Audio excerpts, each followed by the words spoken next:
जय श्री हरि विष्णु। राधे राधे। आज है पावन पवित्र बृहस्पतिवार अर्थात गुरुवार का श्रेष्ठ दिन। आइए श्रवण कर लेते हैं गुरुवार की सुंदर व्रत कथा। मेरे साथ आप सभी भी बोलिए जय श्री कृष्ण। राधे राधे।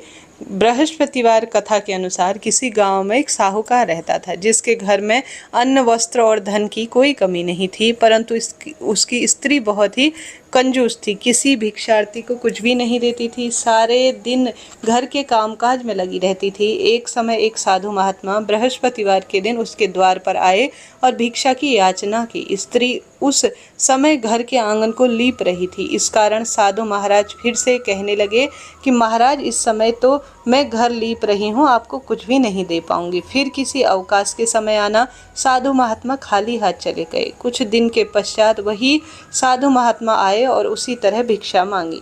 साहूकारनी उस समय लड़के को खाना खिला रही थी। कहने लगी, महाराज मैं क्या करूं, अवकाश ही नहीं है, इसलिए आपको भिक्षा नहीं दे सकती। तीसरी बार महात्मा आए तो उसने उन्हें उसी तरह से टालना चाहा, परंतु महात्मा जी कहने लगे कि यदि तुमको बिल्कुल ही अवकाश हो जाए तो क्या तुम मुझे भिक्षा दोगी? साहूकारनी कहने लगी, हाँ महाराज, यदि ऐसा हो जाए तो बड़ी कृपा होगी। साधु महात्मा जी कहने लगी कि अच्छा, मैं एक उपाय बतलाता हूँ। तुम बृहस्पतिवार को दिन चढ़ने पर उठना और सारे घर के झाड़ू लगाकर एक कोने पर जमा कर देना। घर का चौका इत्यादि मत बनाओ। फिर स्नान करके घर वालों से कह दो कि इस दिन दाढ़ी मूछ हजामत बनवाए। रसोई बनाकर चूल्हे के पीछे रखा करो, सामने कभी मत रखा करो। शाम को अंधेरा होने के बाद दीपक जलाया करो तथा बृहस्पतिवार को पीले कपड़े कभी मत पहना करो। नहीं पीले रंग की भोजन को शामिल किया करो। यदि ऐसा करोगी तो तुमको खूब समय हो जाएगा, तुम्हें घर का कोई काम नहीं करना पड़ेगा। साहूकारनी ने ऐसा ही किया। बृहस्पतिवार को दिन चढ़े उठी, झाड़ू लगाकर कूड़े को घर में जमा कर दिया। पुरुषों ने हजामत बनवाई, भोजन बनाकर चूल्हे के पास रख दिया। वह सब बृहस्पतिवार को ऐसा करने लगी। अब कुछ काल के बाद ही उसके घर में खाने को एक अन्न का दाना नहीं रहा। थोड़े ही दिन में वही महात्मा फिर आए और भिक्षा मांगी, परंतु सेठानी ने कहा कि महाराज, मेरे घर में खाने को अन्न नहीं है, आपको क्या दे सकती हूँ? तब महात्मा ने कहा कि जब तुम्हारे घर में सब कुछ था तब भी तुम कुछ नहीं देती थी, अब पूरा अवकाश है तब भी तुम कुछ नहीं देती हो। तुम चाहती क्या हो वह कहो। तब सेठानी हाथ जोड़कर प्रार्थना की कि महाराज, अब कोई ऐसा उपाय बताओ जिससे मुझे पहले जैसा धन धान्य हो जाए। अब मैं प्रतिज्ञा करती हूँ कि अवश्य ही अश्वमेध जैसा जो फल है, जैसा आप कहेंगे उसी अनुसार मैं करूँगी। तब महात्मा जी ने कहा, बृहस्पतिवार को प्रातःकाल उठकर स्नान इत्यादि से निवृत्त हो जाओ। घर को गौ के गोबर से लीपो तथा घर के पुरुष हजामत न बनवाए। भूखों को अन्न जल देती रहा करो। ठीक शाम को दीपक जलाओ। यदि ऐसा करोगी तो तुम्हारे घर में सब तुम्हारी मनोकामनाएं पूर्ण हो जाएंगी। भगवान बृहस्पति की कृपा से पूर्ण होंगी। सेठानी ने ऐसा ही किया और उसके घर में अन्न, धन, धान्य ठीक वैसे हो गया जैसे पहले था। इस प्रकार भगवान बृहस्पति देव जी की कृपा से अनेक प्रकार के सुख भोग कर वह दूसरे सुंदर स्वरूप में अपने जीवन को व्यतीत करने लगी। भक्तजनों, यह प्रथम कथा है। आइए श्रवण कर लेते हैं बृहस्पतिवार की दूसरी कथा। एक दिन इंद्र बड़े अहंकार से अपने सिंहासन पर बैठे थे और बहुत से देवता, ऋषि, गंधर्व, किन्नर आदि सभा में उपस्थित थे। जिस समय बृहस्पति जी वहां आए तो उस सबके सब उनके सम्मान के लिए खड़े हो गए, परंतु इंद्र घमंड के बारे खड़ा नहीं हुआ। यद्यपि वह सदैव उनका आदर किया करता था। बृहस्पति जी ने अपना अनादर समझते हुए वह वहां से चले गए। तब इंद्र को बड़ा शोक हुआ कि उठो, देखो मैंने कैसे गुरुजी का अनादर कर दिया। मुझसे भारी भूल हो गई है। गुरुजी के आशीर्वाद से ही मुझे सारा वैभव मिला है। उनके क्रोध से यह सब नष्ट हो जाएगा, इसलिए उनके पास जाकर मैं क्षमा मांगता हूँ। उसने ऐसा सोचा जिससे उनका क्रोध शांत हो जाए और मेरा कल्याण हो, ऐसा मुझे कार्य करना चाहिए। ऐसा विचार कर इंद्र उनके स्थान पर चले गए। जब बृहस्पति जी अपने योग बल से जान लिया कि इंद्र क्षमा मांगने आ रहा है, तब क्रोधवत उन्होंने भेंट करना उचित न समझा और वह अंतर्ध्यान हो गए। जब इंद्र ने बृहस्पति जी को घर पर देखा तो निराश होकर लौट आए। जब दैत्यों के राजा वृषवर्मा को यह समाचार विदित हुआ तो उसने अपने गुरु शुक्राचार्य की आज्ञा से इंद्रपुरी को चारों तरफ से घेर लिया। गुरु की कृपा न होने के कारण देवता हारने और मार खाने लगे।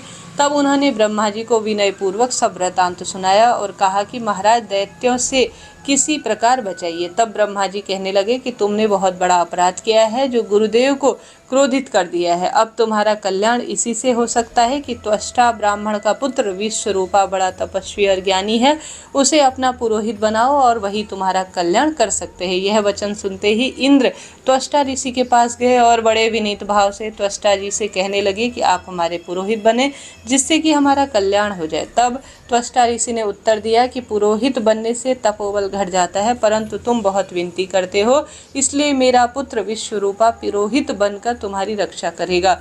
विश्वरूपा ने पिता की आज्ञा से पुरोहित बनकर ऐसा यत्न किया कि हरि इच्छा से इंद्र वर्मा को युद्ध में जीतकर अपने सिंहासन पर वह स्थित हुआ। विश्वरूपा के 3 मुख हुए। एक मुख से वह सोमपल्ली लता का रस निकालकर पीते थे, दूसरे मुख से वह मदिरा पीते और तीसरे मुख से अन्न ग्रहण किया करते थे। इंद्र ने कुछ दिनों उपरांत कहा कि मैं आपकी कृपा से यज्ञ करना चाहता हूँ। जब विश्वरूपा की आज्ञा अनुसार यज्ञ आरंभ हुआ तब एक दैत्य ने विश्वरूपा से कहा कि तुम्हारी माता दैत्य की कन्या है, इस कारण हमारे कल्याण के निमित्त एक आहुति दैत्य के नाम पर भी दे दिया करना तो बहुत उत्तम बात हो जाएगी। विश्वरूपा उस दैत्य का कहा मानकर आहुति देते समय दैत्य का नाम भी धीरे धीरे कहने लगा। इस प्रकार से यज्ञ देवता से देवताओं का तेज बिल्कुल भी इस कारण से नहीं बढ़ पा रहा था। इंद्र ने यह वृतांत जानते ही वह क्रोधित होकर विश्वरूपा के 3 सर को काट दिया। मद्यपान करने वाले से भौरा, सोमपल्ली पीने वाले से कबूतर और अन्न खाने वाले से मुख से वह तीतर बन गया। विश्वरूपा के मरते ही इंद्र का स्वरूप ब्रह्महत्या के प्रभाव से बदल गया। देवताओं के 1 वर्ष पश्चाताप करने पर भी ब्रह्महत्या का वह पाप न छूटा तो सब देवताओं के प्रार्थना करने पर ब्रह्मा जी बृहस्पति के साथ वहां आए। उस ब्रह्म हत्या के 4 भाग किए गए, उसमें से 1 भाग पृथ्वी को दिया गया। इस कारण कहीं कहीं धरती आज भी ऊंची नीची और बीज बोने के लायक भी नहीं होती है। साथ ही ब्रह्मा जी ने यह वरदान दिया कि जहाँ पृथ्वी में गड्ढा होगा कुछ समय पाकर स्वयं ही भर जाएगा।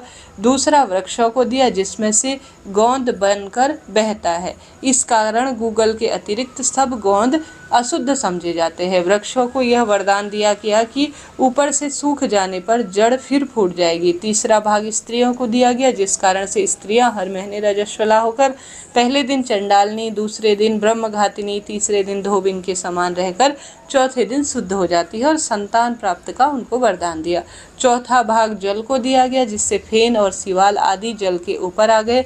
जल को यह वरदान मिला कि जिस चीज में डाला जाएगा वह बोझ में बढ़ जाएगी। इस प्रकार इंद्र को ब्रह्म हत्या के पाप से बड़ी मुश्किल से मुक्ति मिली। जो मनुष्य इस व्रत की कथा को पढ़ता या सुनता सुनाता है उस पर सभी तरह के पाप बृहस्पति जी महाराज की कृपा से नष्ट होते हैं और देवगुरु बृहस्पति की कृपा से, श्री नारायण की कृपा से बृहस्पतिवार व्रत करने से और कथा श्रवण करने से, चने की दाल दान करने से और पीली वस्तुओं का सेवन करने से और बृहस्पतिवार के व्रत के नियमों का पालन करने से सभी कामना सिद्ध हो जाती है। ऐसा बृहस्पतिवार व्रत कथा में मेरी पुस्तक में वर्णित है। भक्तजनों, मैंने आपको दोनों कथाएं श्रवण कराई। आइए श्रवण कर लेते हैं बृहस्पतिवार व्रत की आरती। ओम जय बृहस्पति देवा, स्वामी जय बृहस्पति देवा, छिन छिन भोग लगाऊं कदली फल मेवा।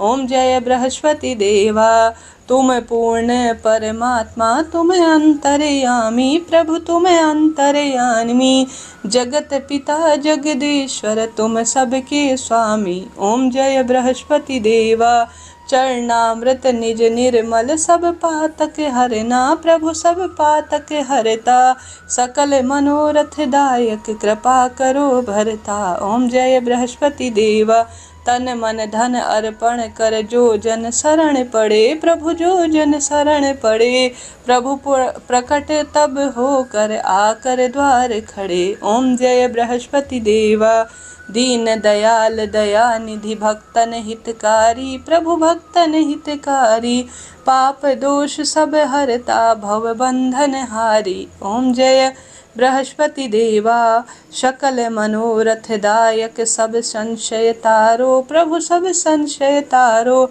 विषय विकार मिटाओ संतन सुखकारी। ओम जय बृहस्पति देवा जो कोई आरती तेरी प्रेम सहित गावे। प्रभु प्रेम सहित गावे ज्येष्ठानंदन बंद सो निश्चय वह पावे। ओम जय बृहस्पति देवा।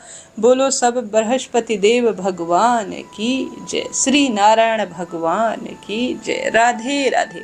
भक्तजनों, आपने यह कथा सुनी, आपका धन्यवाद और आभार। जरा सा भी मेरे चैनल्स और वीडियोस उपयोगी रहती हैं तो लाइक करें, शेयर करें, सब्सक्राइब करें। कमेंट्स में आप भी जय बृहस्पति देव लिखना ना भूलें।